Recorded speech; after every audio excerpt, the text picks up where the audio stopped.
Guy Verhofstadt has pleaded with the EU to grant British students continued access to the Erasmus programme, an example of cherry-picking so often condemned by Brussels chiefs.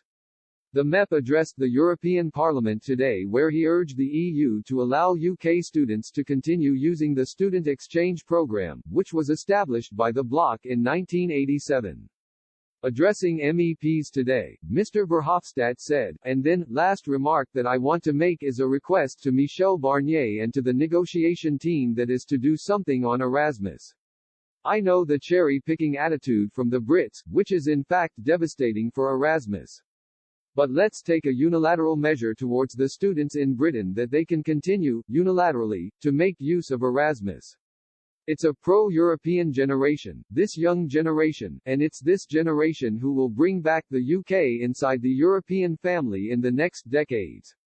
However, Mr. Verhofstadt's claims for the EU to cherry-pick a deal comes after the bloc rejected any pick and choosing from the UK, arguing it was not an option. In 2016, the EU's chief Brexit negotiator Michel Barnier said cherry-picking was not an option. He said, being a member of the EU comes with rights and benefits. Third countries can never have the same rights and benefits, since they are not subject to the same obligations.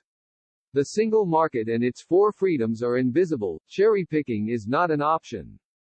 In June this year, MEPs accused the UK of cherry-picking a deal and argued the UK demanding access to the single market after Brexit was unacceptable.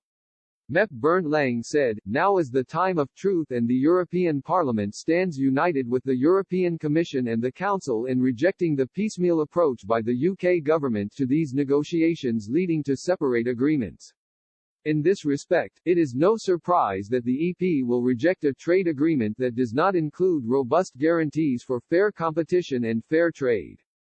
Kati Piri, Hungarian MEP, added, the UK's expectation to keep the benefits of a member state without agreeing to any obligations, including a clear level playing field and governance provisions, is simply not realistic. The UK made a conscious decision to leave the single market. We respect this. So should the United Kingdom. The UK formally left the EU back in January and negotiations have been ongoing since with neither side able to come to an agreement on the likes of fishing, governance and the so-called level playing field.